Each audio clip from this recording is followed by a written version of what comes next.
Hello, my lovely people. Good morning, good afternoon, good evening, good night. Welcome to my YouTube channel. My name is Jane. This is the first time that you are seeing me. Thank you so much for stopping by. My return subscribers, I love you. Thank you.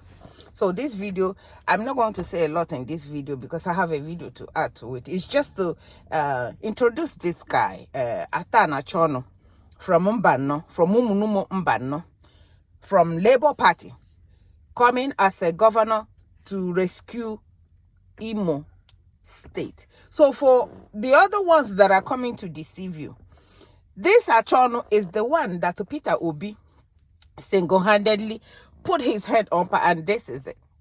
This is the person. So don't let other people deceive you. If you are letting Papa them, all these hungry people to deceive you, it is your problem. So this is the person that you guys must vote for. No matter what Hoppus Odema tries to do, no matter what happened that day, no matter who said that Ejikwe won't sit at home, no matter, you guys already know now that we don't have justice system. You don't have it. Do it overwhelmingly so that INEC won't have any choice than to give it to the right person that won it. So see what is happening in Abia State. We want 2 and 2 because Abia and Imo, they are brothers and sisters now. It's not because it's divided. Okay, now that it's divided, Abia got it right. Abia know what is going on. Very soon, if you guys don't do the right thing in this election, very soon, you guys will use visa to come to Abia State. You guys will use, before you cross the gate, they will ask you, where is your visa? Where is your new passport from Abia? So if you want to belong, please, this is the man. So hear him out. So all the people, in short, you hear him out. I don't want to say too much in this video. And when you finish watching, you know exactly what to do. Share the video and let others know. Let your mother, let your father, let your auntie know that this guy is the one to vote for. And it's from Labour, where they have a mama and a papa and a pikin. Where they have human beings. That's where you vote. Don't vote Aziza. Don't vote Umbrella. I am trying to tell you guys. I'm trying to tell you guys. It is you. I'm not even supposed to encourage you to do the right thing during election time. Because you are the one that is going through problem at home. It is you. And it's you that I am trying to save. So do the right thing. Don't let all these little pennies that they are giving you. Not creating jobs, not doing anything for you. They give you 100,000 here, 50,000 here to go and delete somebody for them, and you go and do it. This is your man. So please hear him out. From me to you. Thank you so much for watching. Bye-bye. Laid out. What implications will that race have for security in the state and for the tale of despair of the people there? With more on this, I'm joined now in the studio by the INEC-recognized governorship candidate of the Labour Party in Imo State, Senator Achonu. Senator, thank you very much indeed for coming in. It's my pleasure, Charles. Very busy period for you. Obviously, the campaigns, trying to get your house in order, and so we appreciate your coming in to talk to us. Can you provide some context to the dispute within the Labour Party that's been playing out in the courts, apparently, and involves your candidacy in Imo State? What's your assessment of how things stand just now? It's funny, really, because it's the press that is playing up this crisis. There is no crisis in the Labour Party, because I had expected that when the news first broke, that they would have investigated to find out the true situation of things and cleared the air on it, because we have come several times to dispel those rumors. But it's the APC government in Imo State, like, they are fueling that crisis, because we had a primary election. I emerged. Came first, Lincoln Ogunnewe came second, the retired general. Then the other ones that crashed out. One of them took another one to court. They didn't even sue me. I wasn't a party to the suit. And then they cleverly served the Apapa faction of the Labour Party. and one claiming that he is the candidate, not the other one, so that there could be a ruling, a judgment that says, no, it's not you, it is this person. So they cleverly avoided me. So by the time we found out, it was already late. So we tried to join. They refused. They said it was very late for us to join. And then even Labour, the party, tried to represent themselves. That the other man is not the correct, the lawyer there is not representing Labour Party. So Labour Party was not represented as well. So immediately they refused my joinder. They went to town and said that, and then the judge declined jurisdiction and dismissed the matter. The judgment is there. And the press, they have seen copies, they have copies of all those judgments. But still, every time, they will publish the news that, Senator Achonu is no more. I don't know what is fueling that news. Who is sponsoring it? It's being heavily sponsored. Well, nobody's certainly sponsoring us. We're making, that's why we've got you here. Yes. And we will also give a chance to the other side to come and present. And they've come on a rise as well. What I actually believe should have been done is to investigate it and tell the public the truth. Well, I mean, not because I will come and say APC will now come. I mean, the other faction will go, no, we are the authentic Labour Party. And then they just be going, this is psychological warfare. Let me tell you what is going on. So the beneficiary, of course, will be the APC government in power. So because people are now saying, if we vote for one armed general, that's what they call me, I go to Aka. If we vote for one armed general now, you're a funny dude. Yes, they will take the thing away from him at the Supreme Court. Hey, oh my God, we don't want to waste our vote.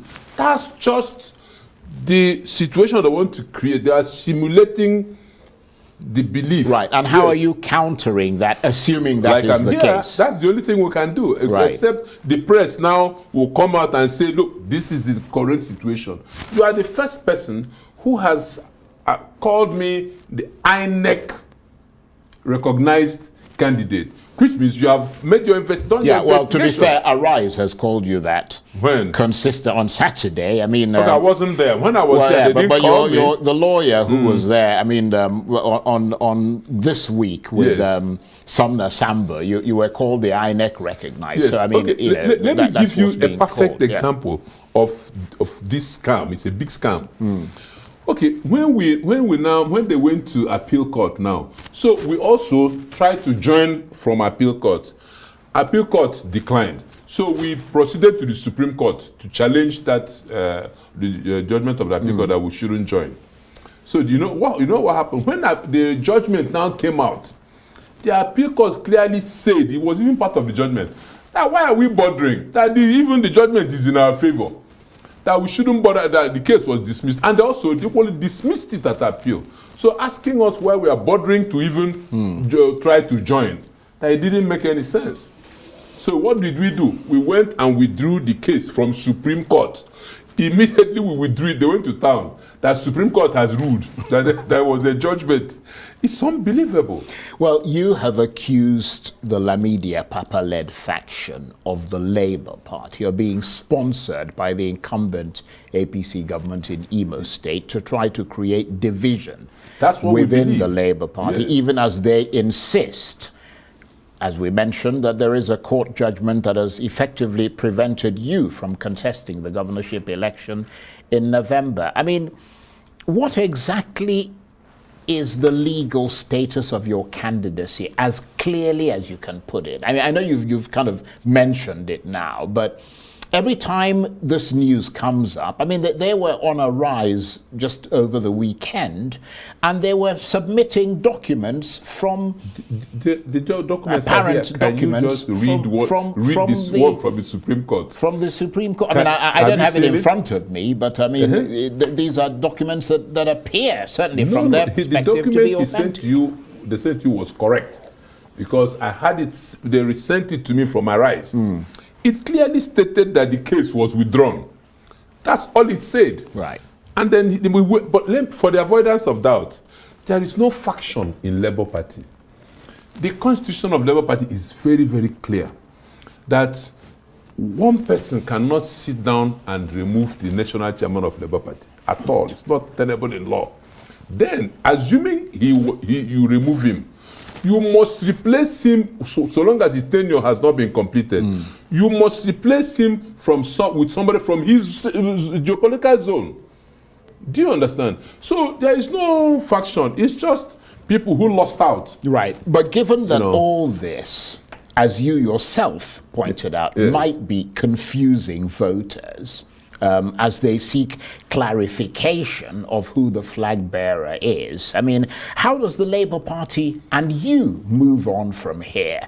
How does the party repair this dented public image that appears to be almost out of control? No, it's not. You see, in Imo State, maybe here, we have been campaigning. We have been going around assuring people. The people in Imo, you know, they even know. In fact, it's even to our advantage, because the people in Imo now, they are gaining more confidence. Right. They are seeing that the government of the day is rattled. They even know who they suspect is sponsoring this rumor, because a lot of them now know it's just mere rumor, because this thing has been explained thoroughly, effectively. We've been going around the local governments. We are doing ward consultations everywhere. Imo is on fire now. The political atmosphere is very tense. I can imagine. Yes, people are coming out in their numbers now. They are no more afraid. We are reassuring them that this time around, nobody is going to tamper with their votes. Nobody is going to do that. Imolites are standing up. You see what is happening in Abia. What Alex is doing already has emboldened them. The resistance is growing. Yes. Well, let's turn away from the internal problems of the Labour Party and assume that as you are the INEC recognized candidate, and I looked at that INEC list again, your name is still there, you will contest the election in November against Samuel Anyanwu of the PDP and Governor Hope Uzodimma of the APC. Both parties have held power in Imo State and have a solid base. But you on the Labour Party are the new kids on the block, you could say. I mean, how are you planning to take on these two powerhouses? What have you got in your armory to challenge them effectively? As a matter of fact, they have done the campaigning for me. How many years of APC governance? Look at what it has brought them. Hunger, poverty, insecurity. Imo is almost like Somalia. There are warlords everywhere. Are you one of the warlords? Well, I mean, I have to ask. You wish. Well, you said there are warlords everywhere. There are. And if you're taking on them, you must have something in your armory to take on them. As a matter of fact, no. You see, the point is this. It's the situation, Charles, is unbelievable. See dead people everywhere. Olo people don't go home into Olo any longer. You have a sitting governor. Then people from his senatorial zone, they don't go home. No more burials in Olu zone. No traditional weddings in Olu zone. Do you understand me? But why is that happening now? And how do you intend to address that if you become governor? One God. It started the moment this governor assumed power. That's when all these things. Yeah, but it's not just. I mean, it happened in other parts of the southeast. No, so it wasn't just limited that's to the major Imo problem. State, right? The major problem is that they are being exported from Imo, from the same location. It's from the same location that they are attacking Anambra. From the same location that they move and attack Enugu. You know, Okigwe is at the epicenter of this whole thing. My senatorial zone. It's from there that these guys move out, attack Enugu, attack Anambra, attack Abia, attack Ebonyi. But when you say these guys, who are you talking about? Who's doing the attacking? Unknown government. Nobody knows who they are. Right. That's the problem. Charles, this is a small area. I don't understand how a government that has the DSS, that has the military, that has the police, that has the civil defense, cannot surround that patch and take it over. Right. Now, when you see bunkering activity, they'll use helicopter, go and destroy people's houses, bomb people's houses. But they wouldn't near that forest. So you see, something is wrong, something is fishy. So you don't think it's got anything to do with IPOB? Not IPOB has denied it several times. I don't see IPOB doing something and they will deny it. They have denied it. They say they don't have a hand in it. So who are there? And why is government not confronting them frontally? That is a very big question. And look, let me tell you. Look at the soldiers. Okay, Charles, let me ask you a question. Police stations were destroyed along that stretch.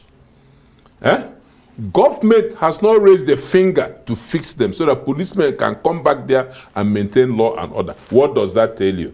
I offered to fix them. I bought land to relocate the one in the Himemba, my local government. I started fixing the area command. They came and dynamited it. A place where some policemen were killed when it was attacked. I called on some leaders from Ohituboma to assist me. Let's fix their own as well. They were all willing to do that. But the plan was this, that we should fix the area command. From there, so they will give us like 30 men. I approached the Inspector General of Police. So one very intelligent officer came and told me, so I said, please, we can't come here because you're wasting your money. The only way we can come here is if they give us an armored personnel carrier, so we can stay in it while your contractors are working. We'll protect your contractors. And they showed me what to do to secure the place. And I included that in the design. So I now approached the IG, former IG. He gave go ahead that yes, because I realized that they had APCs that are dilapidated that need to be fixed. 9 of them. I offered to fix them with my money, Charles. So only for me to come, I approached Innocent. Innocent charged me 180 million. Then when he realized that I was doing this from my own personal resources, he considered 20 and said he would fix them for 160. I immediately paid 100 million to Nigerian police. Do you know what happened? They fixed 5 of the APCs. I now demand, because the plan was I'll use 5 to protect Okigwe senatorial zone. I'll leave 4 for Olu zone, because these are the worst hit areas. But I mean, Olu is worse than Okigwe, but it's not my senatorial zone, it's the governor's senatorial zone. And I don't have any security votes. These are my personal resources. They gave me only 1. You know what excuse they gave? That they don't have drivers. That's what they told me, the commander of the mobile police force that was supposed to be driving. They said they don't have drivers.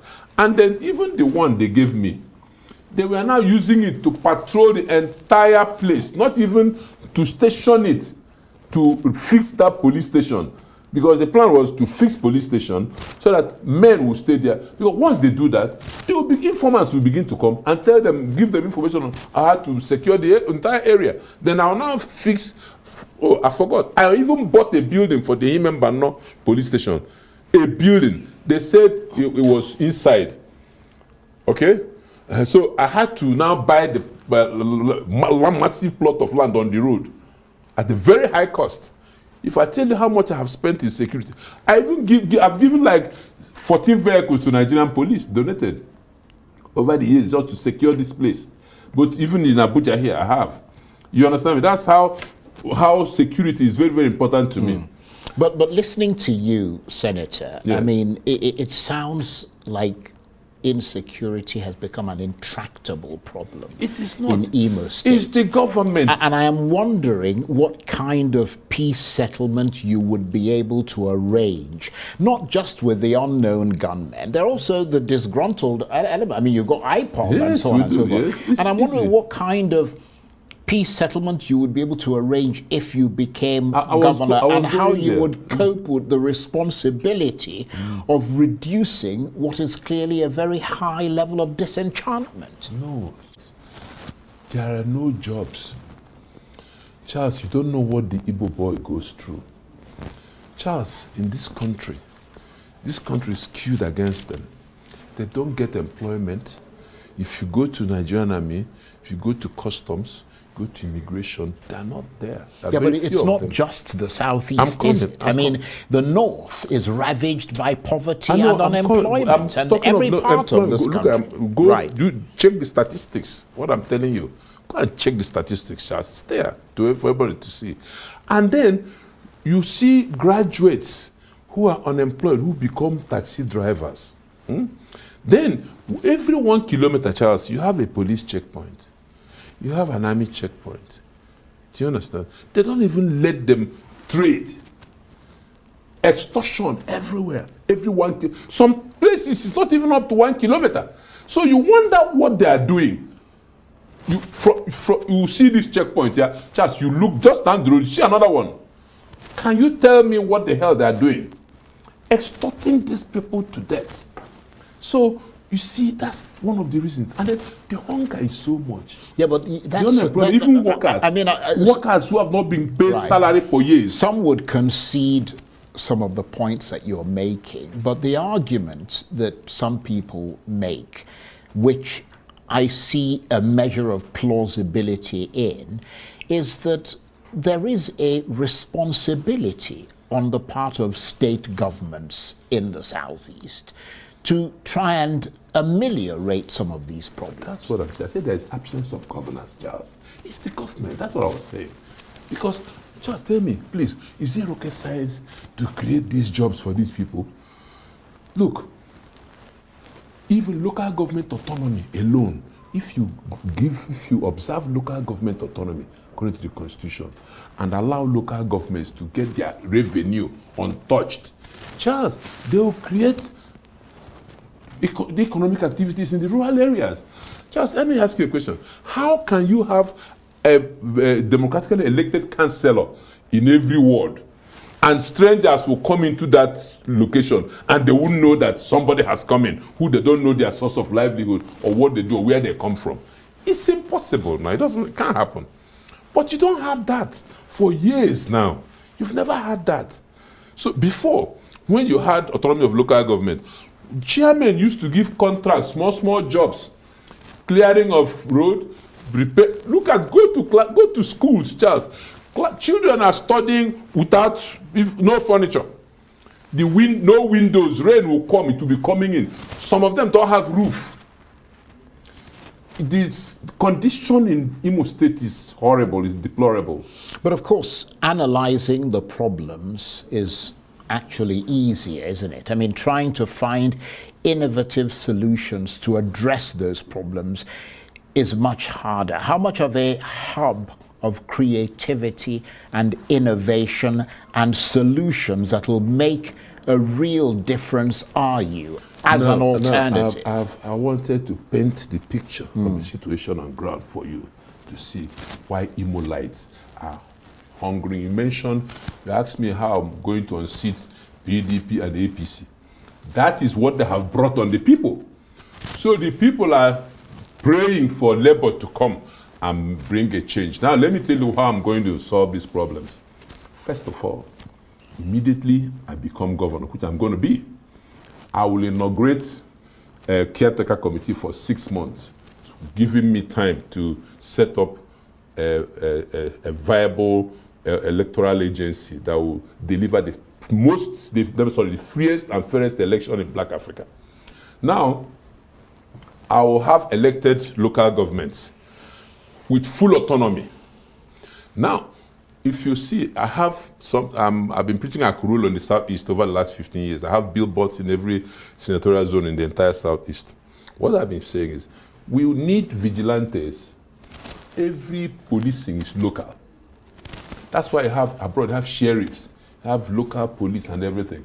I will create, the first bill I'm introducing to the House is the vigilante bill, so that every local government will employ 30 armed vigilante that will work with police, that will work with civil defense, that will work with DSS. Every local government has police, has DSS, has civil defense, but in Imo, they don't exist.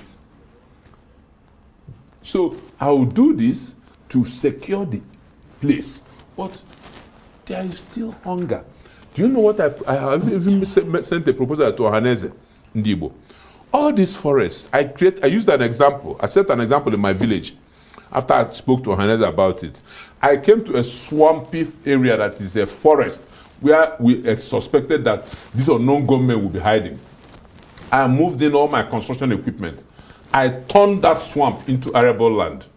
Now I have a massive agro hub that can employ 2,000 in my village.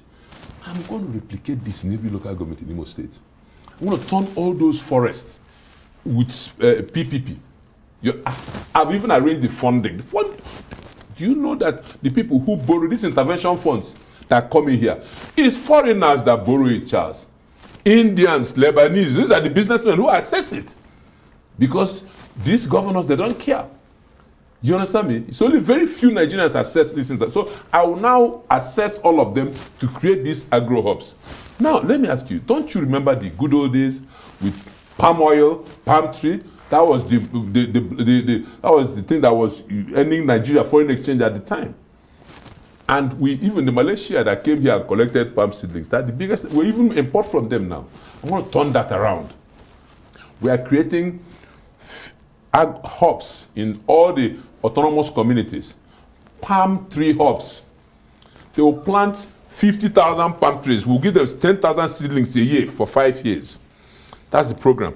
Plant it, and they will create processing zones. Maybe in each federal constituency, we'll have a processing zones, PPP arrangement. You can't imagine the level of employment this will generate, Charles. Thousands of workers will be. People will be coming from other states to gain employment in Imo State. And we're also creating immediately 6 industrial hubs.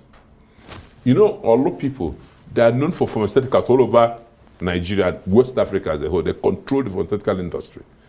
Okay, now we're creating a pharmaceutical hub in Olo, creating an oil and gas hub in Ohaji-Egbema. We're creating an agri hub. You know, there's already in Owerri, because for the first 1 year, we're going to have 247 power, because without power, we can't do anything. We have the gas companies in Imo. We're third largest producer of gas. You understand? So they owe us some obligations, the gas companies, that we can capitalize on, generate our own electricity. You know, Buhari signed it into law before he left. So we are working on that already. We have 3 different groups who are ready to move in immediately and provide us this light.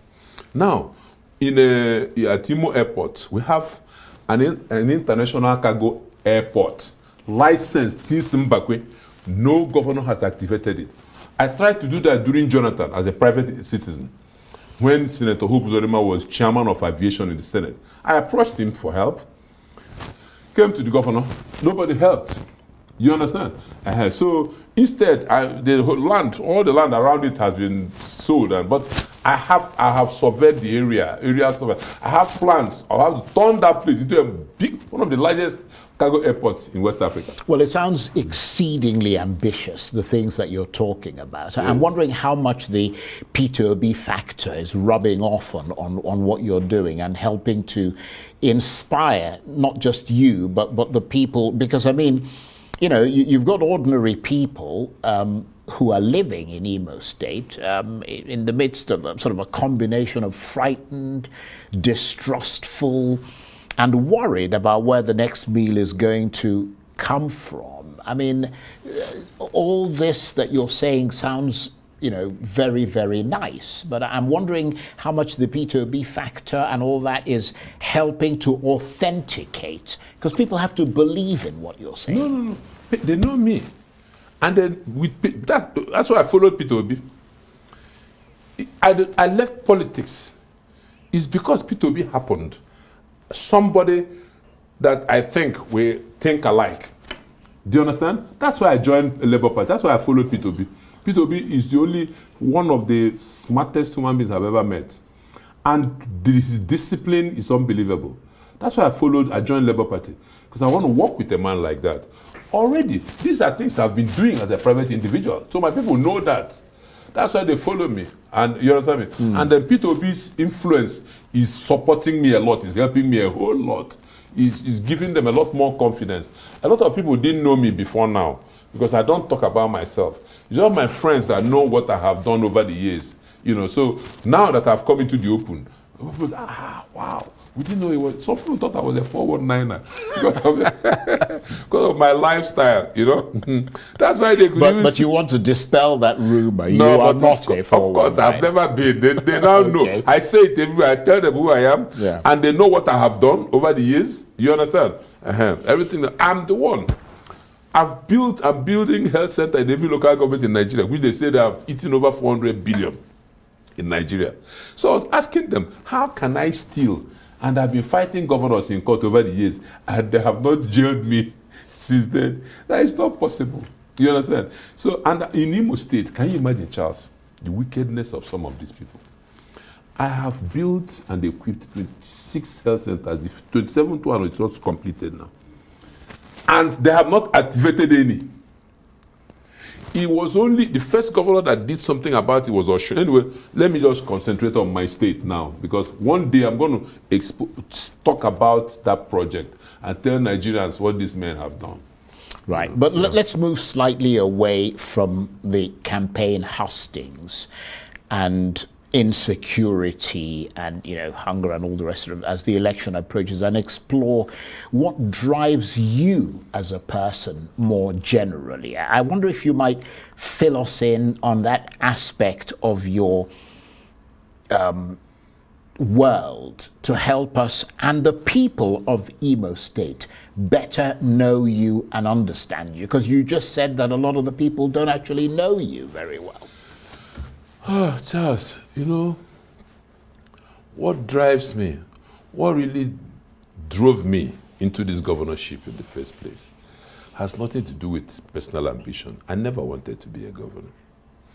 But I was watching this man, the governor of Imo State. I don't know what he's trying to become. The moment he became governor, heads started falling off their body. In Imo State, flying off their body. I'm telling you. You see, there one house. Okay, let me ask you, Charles, please. Which society where you have police, we have DSS, if somebody commits a crime, you investigate and catch the culprit. That's how it's supposed to be. Not you go, you raise people, burn people's houses, they go, they shoot aside, kill people. How? Where does that happen? Then I watched Ararume was made. I'm not a member of APC, but I was watching what was happening inside the APC. Then I wasn't in any political party until P2P happened. Since Ararume was made chairman of NNPC. Ararume is from my senatorial zone, from where I come from. So it would have impacted on us positively. The governor truncated it. I watched during this governorship election, Andy Uba wanted to run for governor in Anambra State under APC.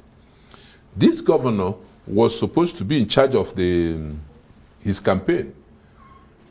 Only Andy will come here and tell you what happened to him. Same thing happened in Enugu, Ebonyi, Abia. Same person, one man. So that he will be in total control. As I watched the trend, he wants to be in total control of the entire Southeast. Even look at credible, Rochas Okorocha, who has been two-term governor, strong member of APC. I hear there's a rumor that he wanted to be a minister. The same governor truncated it. I hear on Hakim the same thing. This is the rumor flying all over Imo State now. So one person. Yeah. Well, so I decided that look, so this man has to go. I have to say that in the interest of fairness and balance, which is something we always do on Arise News. I mean, we can't authenticate. You have right of reply. We're giving them, the Hope Uzodinma people, the right to come and reply to the things that you said. And obviously we can't authenticate the things that the allegations that you're making. But we've got just a couple of minutes or so left. And thank you for coming in to talk to us.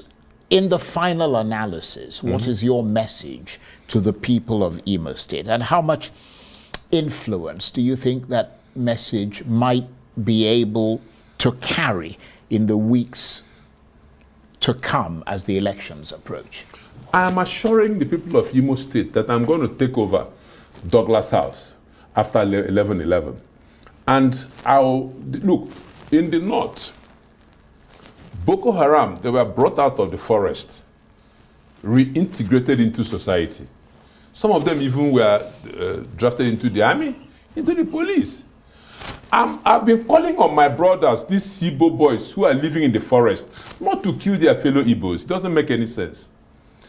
They should have patience. It's just 2 months. And all these things that I talked about will start happening.